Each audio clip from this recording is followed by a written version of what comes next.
예, 박 대통령의 운명을 결정짓게 될 탄핵 심판 선고일 내일 오전 11시로 확정이 됐습니다. 네, 전 국민의 눈과 귀는 8명의 헌법재판관으로 향하고 있습니다. 선고 절차와 정치권 전망까지 김영준 명지대 교수, 김광삼 변호사와 함께 짚어보겠습니다. 네, 안녕하십니까? 네, 안녕하세요. 자, 헌재가 이틀 앞두고 선고일을 발표를 했습니다. 그 전에 뭐 사흘 전쯤 하지 않겠느냐 이렇게 예상을 했었었는데 어제 이제 평일을 열고 선고일을 밝혔어요. 그동안 이제 고민이 좀 많았겠죠. 아무래도 많았겠죠. 국민적인 관심도 컸었고요. 그렇죠. 예. 뭐 12월 9일 날 작년 탄핵 소추안이 국회에서 의결된 다음에 이제 한 석 달 정말 숨가쁘게 달려왔는데요. 네. 종합적 고려를 했었던 것 같습니다. 다시 얘기해서 그걸 보고 또 이게 지금 그 안에서 엄청난 경론이 있는 게 아니냐. 예. 그런 또 추론도 가능한 것이고 네. 저는 그거보다는 이제 3월 13일 날 이정민 재판관이 퇴임한 날 바로 한다는 거는 굉장히 많은 위험성도 있고 예. 또 예상치 못한 돌발될 수 있기 때문에 예. 결국은 선고일은 3월 10일이 될 것이다라는 것이 굉장히 지배적이었었고 그랬죠. 거기에 부응해서 헌법재판소가 날짜를 정했기 때문에 이제는 차분히 그 결과를 기다릴 수밖에 없다. 그 언제 한 걸 가지고 추론을 하기 시작을 하면은 예. 네. 뭐 결론을 내기가 굉장히 어렵다고 봅니다. 예. 이렇게 선고일을 공개를 했다는 거는 재판관들이 어느 쪽으로든 마음을 굳혔다라는 의미로 볼 수 있겠죠. 저는 이제 개인적으로 볼 때요. 어제 그제를 보면 이제 그저께 이제 오후에 3시 시작해서 4시에 끝났잖아요. 네. 근데 1시간밖에 걸리지 않았어요. 예. 그렇죠. 그러면 만약에 8일 날이랄지 13일 날 선고를 하려면 좀 시간을 많이 잡아야 돼요. 그런데 불구하고 1시간밖에 걸리지 않았고 어제는 한 2시간 반 했지 않습니까? 네. 근데 2시간 자체도 저는 제가 볼 때는 이제 8일 날 선고를 정하면서 그럼 선고를 어떤 형식으로 할 것이냐 이제 그런 문제하고요. 10일 날 선고. 10일 날 선고를 예. 그다음에 어떤 뭐 그 공개 여부랄지 예. 그런 것에 논의를 해서 시간이 좀 많이 걸리지 않았나 싶습니다. 그렇다고 형식적인 본다면 부분이군요. 그렇죠. 그렇다고 네. 한다면 이미 결정은 다 내렸다고 봐요. 네. 외부로는 나오지 않지만 예. 그래서 또 8일 날 선고한다는 건 내일 선고는 아니 10일 날 선고는 내일 선고한다는 거잖아요. 네. 그러면 시간이 어제 결정하고 나서 이틀도 안 남은 상태였거든요. 이 48시간도 안 남은 상태였다고 한다면 이미 모든 결정은 거의 내렸다고 보면 될 것 같아요. 네. 그런데 아마 13일로 잡지 않고 12일로 잡은 이유 중은 뭐 아까 우리 김 교수님께서 말씀하신 것처럼 이제 13일을 잡게 되면 이정민 권한대행이 그날 퇴임식 있지 않습니까? 그렇죠. 네. 또 더군다나 평의도 한번 해야 하고 또 예. 선고해야 하고 예. 굉장히 시간적으로 굉장히 쪼들리게 되죠. 그래서 10일 날을 예상을 했었는데 시간적으로 굉장히 촉박한 상태다. 그렇다면 이미 결정문은 다 나와 있는 거고 헌법재판관들의 어떤 결심은 다 섰는데 오늘 평의를 한번 하고 내일 아침에 평의를 한번 할 가능성이 크죠. 네. 근데 그 평의 자체는 제가 볼 때는 뭐 새로 투표를 해가지고 방향을 정하고 그런 것보다는 이미 정해진 결정문을 갖다 계속 검토하고 어떤 표현을 한다랄지 자구 수정 예. 그렇게 갈 가능성이 크지 않느냐 이렇게 조심스럽게 예측을 해봅니다. 예. 네. 그러면 오늘도 그 재판관 평의가 열리는데 그 인용이나 이제 기각 표결 이거는 바로 이제 그 앞서서 심판하는 선고일 그러니까 내일 그 결정된다 이런 말씀이시죠? 아니, 그런 예측을 많이 하는데요. 저는 이미 정리가 다 돼 있다고 봅니다. 왜냐하면요 내일 물론 뭐 인양과 평결은 뭐 내일 해야 될 거 아니에요? 평결은 내일 하는데 예. 인용과 기계가 결정을 두고 뭐 내일 아침에 결정할 수 있는 건 아니다고 봐요. 네. 그렇다고 하면 일단 뭐 소수 의견이 있든지 아니면 만장일치 되든지 간에 이제 그 부분은 어느 정도 정해졌기 때문에 결과적으로 내일 11시에는 어떤 형태인데 발표를 해야 하잖아요. 예. 근데 내일 아침에까지 표결을 해서 그걸 가지고 하는 것은 시간적으로 좀 촉박하지 않느냐. 그래서 정리가 좀 어느 정도 돼 있지 않나. 물론 내일 아침에 평결할 가능성이 크죠. 그리고 예. 뭐 형식적이 됐건 실질적이 됐건 뭐 표결도 할 수는 있어요. 예. 그렇지만 표결 자체는 이미 정해진 걸 중심으로 하는 것이지 크게 변수로 아침에 뭐 바뀌고 그런 가능성은 별로 없다 이렇게 볼 수 예. 있습니다. 네. 예.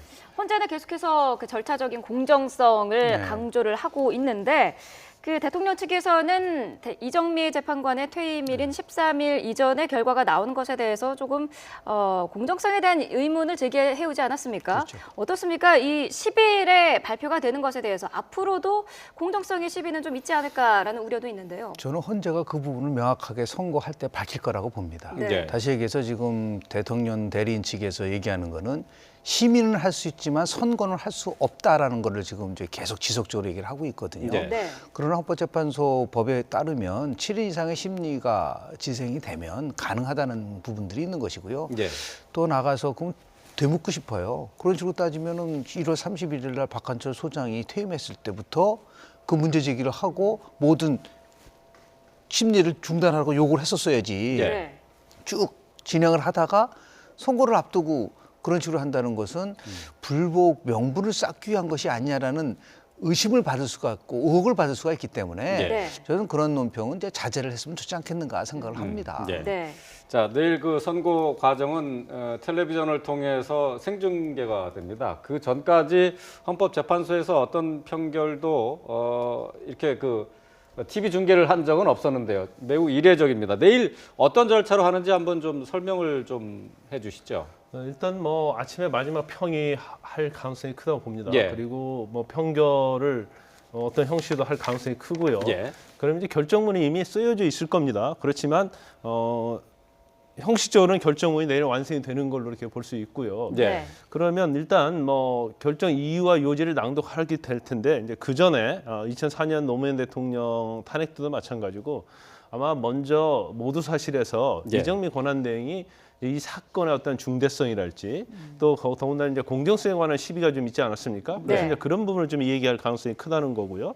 그 다음에 뭐 지금 말씀하신 것 자체는 사실은 판결할 때 반드시 들어갈 부분은 아니지만 예. 국민에 대한 뭐 어떤 설득, 국민의 이해를 돕기 위해서 그러면서 지금 어떻게 어떤 형식으로 재판이 이루어져 왔는지 변론이 몇 회에 걸쳤고 그 다음에 뭐 평의 과정을 어떻게 했는지 이제 네. 그런 부분을 설명을 한 다음에 아마 결정문을 낭독하게 될 가능성이 큰데 예. 먼저 뭐 이유를 좀 낭독할 가능성이 크다고 봅니다. 예. 그런데 네. 이유가 쟁점이 굉장히 많지 않습니까? 지난번에 노무현 대통령 때는 뭐 쟁점이 한 3가지 정도밖에 되지 않았어요. 그런데 예. 지금 13개 정도가 되기 때문에 그거에 대해서 이 얘기를 계속 선고를 이유를 낭독을 할 텐데 그 부분이 굉장히 많이 길어질 수 있다. 왜냐하면 일단 국회 소추위원단의 어떤 소추 사유에 대해서 얘기를 해야 하고 거기에 대한 사실인정이 어떻게 되는 거고 또 거기에 대한 박근혜 대통령 법률대리인단 측의 반박 이제 그런 것들을 다 설명을 해야 하기 때문에 네. 시간은 굉장히 많이 걸릴 것 같아요. 예. 그리고 나서 이제 마지막에 가서 주문을 낭독하죠. 그래서 인용이 되면 박근혜 대통령을 파면한다는 그런 주면, 대통령 박근혜를 파면한다는 그런 주문이 있을 가능성이 크고 기각이 된다고 한다면 국회 소추위원회 탄핵 소추를 기각한다 이렇게 예. 이제 결론을 내고요. 그래서 만약에 인용이 된다고 한다면 인용 판결 선고 즉시 예. 박근혜 대통령은 이제 파면된다고 보면 될 것 같고요. 네. 그다음에 기각 결정이 나게 되면 이제 박근혜 대통령은 그 순간 바로 대통령으로서 직무에 복귀한다 이렇게 보시면 될 것 같습니다. 예. 네. 자, 재판관들이 각자 나는 뭐 인용이다, 기각이다 이 여부도 공개가 되는 거고요. 소수 의견도 공개가 되는 거죠. 그렇습니다. 2004년도에는 그게 없고요. 예. 당시에는 이제 다수 의견만 얘기를 했었는데 네. 헌법재판소법을 바꿔서 소수 의견을 포함해서 그 재판관 한 분 한 분 한 분이 어떤 결정을 내렸는지를 예. 기록을 하게 돼 있고 그것이 어떻게 보면은 상당히 이번 결정을 하는 과정 속에서 변수가 될 수도 있지 않을까라는 생각을 좀 하게 됩니다. 네. 예. 왜냐하면 뭐 이게 역사적 재판이고 그러다 보니까 어떠한 정치적 성향이나 그런 것이 아니라 철저하게 법리적인 절차에 따라서 해석에 따라서 움직이시는 거지 이게 뭐 외부의 압박이라든지 아니면은 뭐 자기가 진보냐 보수냐 이런 걸 가지고 편결하는 것보다는 예. 정말 헌법과 법 절차에 따라서 법리적 해석을 좀 꼼꼼히 해서 결론을 내릴 수밖에 없는 지금 구조로 돼 있다라는 거 네. 말씀을 좀 드리고 싶습니다. 예. 네. 자, 뭐 아까 뭐 김 변호사께서 말씀하신 것처럼 탄핵이 인용되면은 즉각적으로 이제 박 대통령은 파면된단 말이죠. 그렇게 되면은 이 바로 그 효력이 발생한다 이렇게 봐야 되는 거죠. 원칙적으로 보면 그렇죠. 12월 9일 날 작년에 국회에서 소추가 안이 통과됐을 때 예. 대통령이 그 소추안이 전달되기 전까지는 대통령의 직을 유지하면서 예, 예. 청와대에서 수석 비서관 회의를 하지 않았었습니까? 예. 근데 이번에는 그게 불가능하다고 봅니다. 왜냐하면 대통령이 파면이 됐기 때문에 이러한 그 순간 청와대에 있을 수는 없다고 보는 것이죠. 예. 그러니까 네. 즉각적으로 대통령에 토론이 대한 말씀하실 수 예우도 있겠다. 바로 제한이 되는 거고요. 그렇습니다. 뭐 예를 들어서 경호 경비만 지원하고 예. 연금 같은 것도 있을 수 없을 뿐만 아니라 일단 자연으로 돌아가고 아주 굉장히 주목받는 것은 이제 탄핵이 인용되는 순간 바로 검찰에서요 예. 수사를 할 수 있는 권한, 특히 심한 경우에는 뭐 구속까지 할 수도 있고 예. 더 나가서 똑같은 우리 이제 헌법 제11조 모든 국민은 배합법에 평등하다라는 네. 부분이 있지 않습니까? 그렇기 때문에 인용이 돼서 자연으로 돌아가면 검찰에서는 그걸 근거로 해서 그 진행됐었던 수사를 할 수밖에 없고 또 해야만 하는 그런 상황이라고 봅니다. 예. 네. 말씀하신 대로 곧바로 검찰의 수사도 재개가 가능하게 되는데 지난번처럼 그 소환이라든지 이런 것에 불응할 경우에는 어떻게 되는 겁니까? 이제 강제 수사할 수 있죠. 만약에 불응하면 뭐 최순실 씨 불응했을 때 체포영장 발부해서 네. 조사했지 않습니까? 예. 그런 것처럼 이제 할 수는 있는데 이제 여러 가지 변수가 있어요. 이제 일단 검찰의 특검에서 인계받은 이제 검찰에서 특수본부 2기를 출범하지 않았습니까? 또 네. 우병우 전 수석에 대해서 전담반도 꾸렸어요. 그러면 검찰 자체는 뭐 탄핵과 상관없이 또 대선과 상관없이 수사를 하겠다고는 막상 말을 하지만 일단 탄핵이 내일이기 때문에 이제 12일 이후에 탄핵이 인용되냐 기각되냐에 따라서 이제 검찰의 수사 향방이 굉장히 많이 달라질 거라고 봅니다. 그런데 네. 탄핵이 만약에 인용이 되면 박근혜 대통령은 자연히로 돌아가는 거죠. 그래서 수사를 바로 개시할 수가 있습니다. 그전에는 박근혜 대통령이 대통령의 지위가 있었기 때문에 대면 조사에 대해서 거부를 하면 방법이 없었어요. 예. 그렇지만 검찰은 이제는 박근혜 대통령이 자연히로 돌아가기 때문에 수사하는 데는 굉장히 문제가 없다고 보는데 네. 그런데 탄핵이 인용되면 바로 조기 대선으로 가지 않습니까? 예. 조기 대선으로 가는데 만약 박근혜 대통령을 조사를 하고 또 계속적으로 그런 상황이 되면 조기 대선에 영향을 미치지 않느냐 이제 그런 우려가 있을 수 있기 때문에 네. 조기 대선 기간에 박근혜 대통령을 과연 조사하는 게 가능하느냐 이런 그런 좀 우려가 있을 수 있고 또 예. 변동성이 있다고 보고요. 그다음에 두 번째는 어떻든 간에 내일 인용이 되면 60일 이내에 이제 대선이 치러지지 않습니까? 예. 그러면 새로운 대통령이 취임을 하게 되는데 대통령이 취임하자마자 또 박근혜 대통령을 대면 조사하고 그 다음에 대면 조사를 하면 어떤 형식이든지 신병을 결정해야 하거든요. 네. 예. 근데 신병 자체가 지금 박근혜 대통령의 측근들은 다 지금 구속이 돼 있단 말이에요. 그럼 박근혜 대통령을 구속하지 않을 수 없는 상황인데 이게 과연 새로운 대통령 취임 초기에 그게 가능하느냐? 그러면 수사 자체가 검찰의 의지가 있든 없든 간에 예. 수사는 지연될 수밖에 없지 않느냐 이제 그런 예측을 해볼 수 있는 거예요. 예.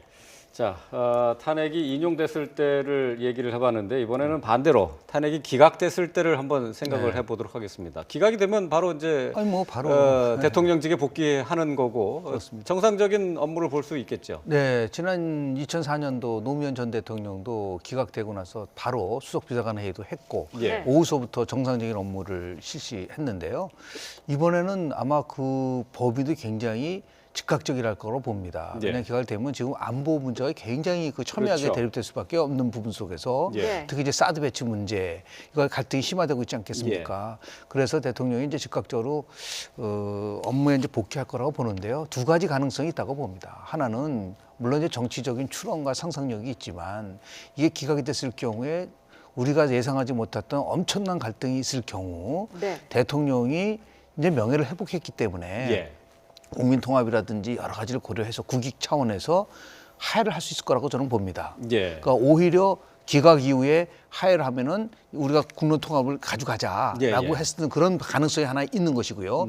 두 번째는 무슨 소리인지 이거는 절대적으로 있을 수 없는 일이고 네. 끝까지 대통령이 이제 업무를 진행을 하면서 내년 2월 24일까지는 대통령이니까 예, 그렇게 그렇죠. 되면 이제 선거는 예. 올해 대통령 선거는 정상적으로 12월 20일 날 예. 치르게 되는 그런 두 가지 갈림길이 있다고 저는 봅니다. 예. 네. 하야 부분은 글쎄요 이제 쉽지 않은 정치적인 결단이 아주 될 것 고도의 같아요. 정치적 결정인데 이 이후의 상황을 우리가 예. 지금 예측하지 못할 정도로 굉장히 그 다양한 그 상황이 전개될 수도 있기 때문에 예. 이제 그런 것까지 이제 감안을 한다고 한다면 일부에서는 이제 그러한 조치를 취할 수 있는 게 바로 절대적으로 정치적인 그 상황인데요. 저는 이렇게 봅니다. 만약에 대통령이 헌재에서 기각됐다 하더라도 정치적으로는 탄핵된 거 아닌가요? 그러니까 그렇죠. 정치적으로 예. 탄핵됐지만 예. 사법적으로는 기각됐다라는 이러한 그 상황 속에서 어떻게 대통령, 특히 이제 노무현 전 대통령 같은 경우에는 단순한 선거법 위반 하나 가지고 이제 그 기각이 문제가 됐었는데 이번에는 너무나 광범위한 부분들도 더 나가서 국민들의 지금 80%가 탄핵을 지금 요구하고 있다라는 여론이 있는데 예. 이 기각 이후에 박근혜 대통령이 어떻게 이 민심을 수렴을 하고 네. 더 나아서 통합의 길을 갈 수 있을 것이냐 더 어려운 상황에 직면될 수 있다라는 그런 가능성에 대해서 말씀을 드립니다. 예. 네. 이번에 만약에 그 기각이 됐을 경우에 또 그 여부에 주목을 받고 있는 사람 중에 하나가 최순실 씨라든지 이재용 부회장 같은 경우인데 이 기각이 됐을 경우는 이 두 사람에 대한 공소 유지 자체도 좀 어려움이 있지 않겠느냐라는 그 전망도 있는데요. 어떻게 예상할 수 근데 있을까요? 그건 좀 별개라고 봅니다. 왜냐하면 지금 박근혜 대통령에 대한 헌재에서 탄핵 여부는요. 사실 형사재판과 좀 별개적인 측면이 있어요. 물론 그게 증인으로 다 들어갔지만 그래서 이제 간혹 뭐 그런 말을 하는 사람이 있죠. 형사재판의 결과가 나오지 않았는데 어떻게 헌재에서 결정을 하느냐. 근데 헌재 자체와 형사재판은 분리할 필요가 있어요. 헌재에서는 이제까지 우리가 얘기했던 좀 정치적 사법기관이거든요. 네. 대통령이 헌법 위반을 했느냐에 관한 문제지 대통령이 범죄 행위를 저질렀느냐 이건 다른 거예요. 그러니까 헌법 위반을 우리가 했을 때 대통령을 형사적으로 처벌할 수 있느냐 없느냐는 별개에 관한 문제단 말이에요. 그렇지만 네. 형사재판은 형사재판에 관한 겁니다. 그러니까 예를 들어서요. 지금 최순실 씨나 이재용 부회장에 대해서 지금 재판을 하고 있어요. 네. 그런데 박근혜 대통령이 거기에 개입한 사실이 다 드러납니다. 그렇지만 법리적으로 무죄가 될 수 있는 거죠. 네. 그렇죠? 예를 들어서 이재용 부회장에 대해서 편을 굉장히 봐주고 혜택을 봐줬는데 네. 부정한 청탁은 대가까지는 가지 못할 것 같다. 하지만 편협하게 대통령이 직권과 관련해서 뭔가를 도와줬다 일방적으로. 그럼 그 자체는 헌법 위반 사유가 되는 거예요. 그래서 이 부분은 이제 별개로 봐야 할 것 같고요. 만약에 헌법재판소에서 박근혜 대통령에 대해서 기각이 된다 하더라도 이것이 이런 것들이 형사재판에 영향을 미친다든가 아니면 형사재판에서 무죄가 나올 것이다 이렇게 연결돼 갖고 생각할 거는 전혀 아니다 그렇게 말씀을 드리고 싶어요. 네. 내일 그 헌재 심판 결과를 놓고 사회 각계각층에서는 그 이후를 걱정하는 목소리가 대단히 큽니다. 그렇습니다. 자, 과연 이제 헌재의 심판 결과를 수용할 것인가 여기에 대한 목소리가 많은데 말이죠. 정치권에서는 일단 수용하겠다라는 입장을 각 당에서는 내놓긴 했습니다. 근데 조금씩 그 내용을 들어가 보면은 조금씩 달라요. 우리 뭐 승복 얘기를 하면서 형용사를 붙인 적이 있어요. 아름다운 승복. 예. 승복에는 아름다움이 없습니다. 무조건 승복을 해야 되는 거죠. 여기에 다른 이유를 들어서 지금 말씀하신 것처럼 미묘하게 승복은 하지만 예. 뭐 불복의 여지를 남긴다든지 예. 아니면은 압박성 승복을 받아들여. 예를 들어 국민들이 이렇게 많이 원하니까 무조건 따라 이렇게 하면은 그 자체가 헌재에게 압박이 될 수 있고 저는 예. 헌재가 그런 압박이라든지 이런 걸 갖고 결정을 할 거라고 보지는 않습니다. 네. 정말 역사적인 재판이기 때문에 자신의 모든 그 부분을 걸고 그런 그 법리만 보면서 결정을 해야지. 더 나가서 이제 정치권에서 염두에 둘 부분 이런 게 있습니다. 1974년 8월 8일 닉슨이 미국 대통령을 사임을 했는데요. 예. 그때 연설문에 이런 게 나옵니다. 국익보다 어떠한 개인적 고려도 우선돼서는 안 된다. 예. 그러니까 지금 우리가 꼭 필요한 상황이에요. 어떠한 정파적 이익이나 다른 개인적 이익보다는 국익이 우선되고 국민 통합이 우선돼야 된다고 한다면 무조건 승복하는 방법밖에 없다. 예. 라는 말씀을 드리고 싶습니다. 예. 네. 근데 어떤 결과가 나오더라도 뭐 후유증이 만만치는 않을 것 같아요. 지금 뭐 이제 여론조사 결과를 보면은 판결에 승복할 것이냐, 승복하지 않겠다 하는 목소리가 한 44% 나온 여론조사가 있거든요. 뭐 여론조사가 다 뭐 100% 맞는다고는 할 수는 없지만 그 흐름은 어느 정도 짐작을 할 수 있을 것 같은데 여기를 이 부분을 어떻게 정치권에서는 해결해 나가야 될까요? 일단 이제 그건 정치권의 몫이라고 봅니다. 그런데 이제 그 말씀을 드리기 전에 일단 내일 결정이 어떻게 나느냐 굉장히 중요하지 않습니까? 이제 예. 인용이 되든 기각이 되든 간에요. 만약에 만장일치가 나왔을 때는 불복의 명분이 없어져요. 네. 그래서 그 불복에 대한 강도는 굉장히 없어질 것이다. 그렇게 예. 보고요. 또 인용이든 기각이든 간에 만약에 7대1 정도 나왔다고 한다면 거의 만장일치에 비슷하지 않습니까? 예, 예. 그런데 만약에 6대2 정도로 나와서 기각이나 인용이 됐을 경우에는 소수 의견인 둘이 불복의 이제 명분은 제공할 수 있다고 예. 이렇게 저는 충분히 그런 가능성이 있다고 보지만 예. 이미 결정이 나고 나면 사실은 헌법기관이 헌법재판소 결정에 대해서 법적으로 불복할 방법이 없지 않습니까? 그렇죠. 네. 그럼 결과적으로 장외에 나가서 거기에 대해서 불복 운동을 펼치는데 바로 조기 대선으로 가기 때문에 그건 그렇게 지속되지 못할 것이다. 저는 이제 일단 그렇게 보고요. 그다음에 어떻게 되든 간에 이제 조기 대선이 되고 다음 대통령이 새로운 대통령이 취임되면 국론을 분열된 국론을 어떻게 화합할 것인가, 통합할 것인가 예. 이 부분에 대해서 가장 노력을 해야 할 사람들이 정치인이라고 봐요. 예. 그래서 이제까지 야당이 탄핵을 주도했고 여당 쪽에서는 거의 반대하는 분위기였지만 탄핵 인용이든 기각이든 결정이 나고 나면 어느 쪽도 다 승복을 하면서 포용을 하는 그러한 어떤 정책을 써야 한다는 거죠. 그렇기 때문에 일단 결정이 나고 나면 우리가 불복을 많이 걱정하고 있는데 예. 제가 볼 때는 이제 법적으로든 아니면 장외적이거든 그렇게 시간적으로 뭐 많이 걸리고 국론이 막 더욱 분열되고 예. 그러진 않을 것이다. 저는 그렇게 아, 봅니다. 그렇습니까? 이 부분에 예. 꼭 한 말씀 드리고 예. 싶은 거는요. 이제 끝나고 나면 이제 각종 여론조사도 하고 막 그럴 텐데요. 네. 조금 전에 인용하신 44% 정도가 그 헌재 결정에 대해서 반대할 수 있다. 불복하겠다. 예. 그 여론조사의 설문 내용이 지극히 잘못됐습니다. 아, 그래요? 어떤 내용이 되어 있냐면 헌재 결과가 잘못됐다면 그런 전제를 하고 물어본 거예요. 아. 첫 번째 물어본 거는 선거 결과에 대해 승복할 거냐고 물어보고 두 번째 질문은 헌재 결과가 잘못됐다면 어떻게 잘못됐다면이라는 가정을 하고 하니까 예. 당연히 높아질 수밖에 없죠. 예. 그러니까 네. 결과가 어떻게 나왔냐면 진보 측이 보수 측이 훨씬 높게 나오고 고연령 측에서 훨씬 늦게 나왔어요. 승복한다. 그래서 저는 예. 이 선제 결정 끝나고 나서 이 여론이 첨예하게 됐을 때 언론에서 실시하는 여론조사는 굉장히 조심해야 되고 예. 또 정확해야 되고 어떤 한쪽으로 끌고 가려고 하는 그런 식의 여론조사는 해서는 예. 안 된다. 그것이 바로 민심을 왜곡시킬 수 있는 위험성이 있다라는 말씀을 좀 꼭 전달하고 싶습니다. 예. 네. 자, 내일 선거 결과에 따른 정치권의 상황도 뭐 각자 다른 방향으로 흘러가게 될 텐데요. 자, 한 가지씩의 상황을 조금 예상을 해보도록 하겠습니다. 먼저 인용이 될 경우에는 어떻습니까? 지금 대세는 어쨌든 문재인 대세론이 계속해서 이어지고 있는데 이 부분이 계속 이어질까요? 아니, 그렇죠. 왜냐하면 60일 이내 선거를 치르기 때문에요. 지금 뭐 인용이 되면 5월 9일 정도로 되지 않겠느냐 얘기를 네. 하는데요. 네. 우리 선거법에 의하면 대통령 선거운동 기간이 22일입니다. 그러시고 따지면 37일 이내 모든 정치 일정이 끝나야 돼요. 경선이 끝나야 됩니다. 네. 그리고 당연히 지금 현재 압도적 1위를 다리고 있는 진보 진영이 보수 진영보다 유리할 수밖에 없는 것이고 당내 경선에서는 뭐 특히 민주당 경선에서는 지금 1위 체제를 구축하고 있는 특히 집토끼 자기 지지층으로부터 확고한 그 지지를 예. 받고 있는 후보가 유리할 수밖에 없는 예. 그런 상황을 전개되지 않겠는가라는 것을 조심스럽게 추론해 봅니다. 예. 네. 자, 근데 이제 문재인 대세론도 있지만은 거기에 좀 흠집을 낼 수 있을 만한 파괴력이 있는 김종인 전 대표가 지금 탈당을 했어요. 네. 그 부분에서 이제 또 새로운 제3세력의 결집도 가능하지 않을까요? 그런데 지금 만약에 탄핵의 인용 결정을 만약 나게 되면요. 네. 이제 저희가 이런 것도 생각해 볼 수 있다고 봐요. 이제까지 이제 문재인 전 대표의 대선을 쭉 왔잖아요. 그런데 만약 인용이 됐다고 하면 사실은 그 탄핵을 주도한 게 민주당이고 예.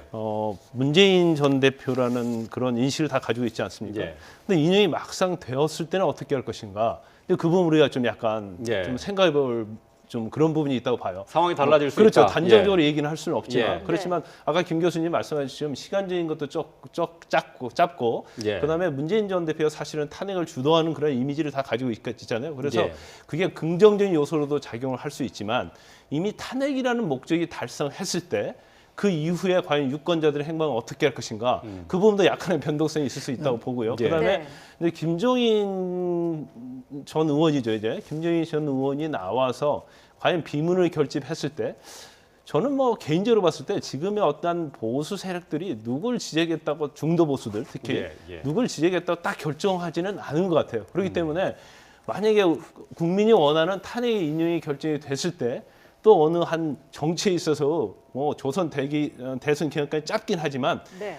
한 차례 큰 변동성은 겪을 가능성이 크지 않나 그렇게 조심스럽게 60일 기간 동안에 근데 또 이제 다른 그 상황이 지금 말씀 전개될 수 있다. 이런 거죠. 예. 예를 들어서 지금 인용이 될 경우에 이런 문제가 나올 겁니다. 다시 얘기해서 문재인 전 대표도 대통령 될 수 있고 안희정 지사도 대통령이 될 수 있다는 조사가 나오면 더 좋은 정권 교체는 뭐냐 이런 그 국론을 통합시킬 수 있는 이런 것들에 대한 부분들이 이제 가시화되면 현재 일방적 독주 체제가 흔들릴 수도 있다라는 부분들이 있는 것이고요. 예. 조금 전에 우리 김 변호사님 말씀하신 것처럼 이쪽 민주당 쪽이 아니라 그럼 보수는 어떻게 할 것이냐?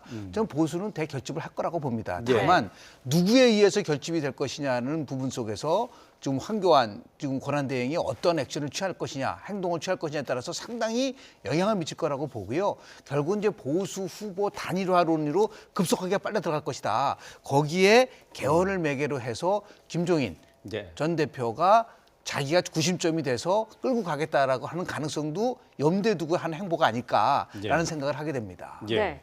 만약에 내일 기각됐을 때는 어떨까요? 야당에서는 아무래도 한동안 책임론에 휩싸일 것 같은데요.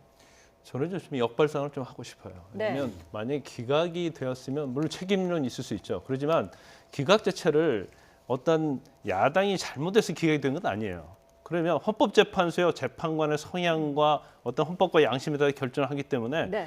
헌법재판소 결정한 것에 대해서 어떻게 보면 야당이 책임질 부분은 아니에요. 그렇지만 이제 책임론이랄지 그런 건 분명히 있을 겁니다. 네. 예. 근데 아까 김 교수님께서 말씀하신 것처럼 보수가 대결집을 하겠지만 예. 팀 여론조사를 보면요. 탄핵이 인용돼야 한다는 여론이 70에서 80%단 말이에요. 네. 그러면 그 사람들이 오히려 더 강하게 결집할 가능성이 크다고 봅니다. 네. 그래서 어떻게든지 기각이 되게 되면 본인의 어떤 분노랄지 아니면 좌절감에 빠지게 될 거예요. 그러면 오히려 더 결집을 해서 야당의 어떤 후보를 정권 교체를 반드시 해야겠다는 그런 믿음을 가지고 더 결집할 가능성도 배제할 수 없다 이렇게 봅니다. 예. 네. 양날의 칼로 봅니다.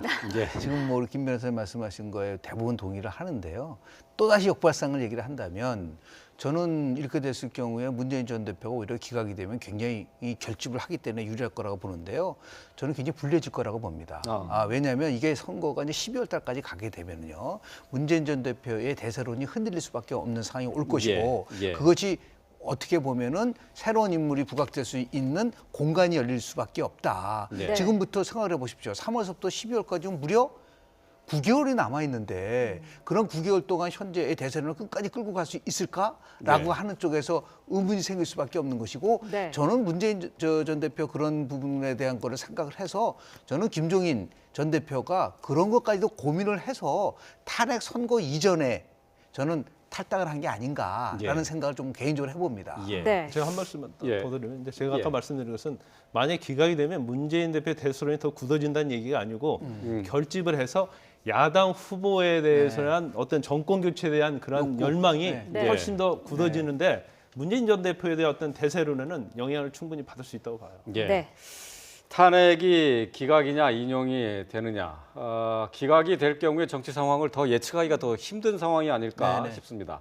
자, 지금 저희가 그 화면 상단에 탄핵 시계를 지금 돌리고 있습니다. 탄핵 심판 25시간하고 7분이 남았습니다. 자, 탄핵을 앞둔 정치계 상황 그리고 내일 어떤 결정이 내려질지 전문가와 함께 짚어봤습니다. 김영준 명지대 교수 그리고 김광삼 변호사 함께했습니다. 고맙습니다. 예, 고맙습니다. 고맙습니다. 감사합니다.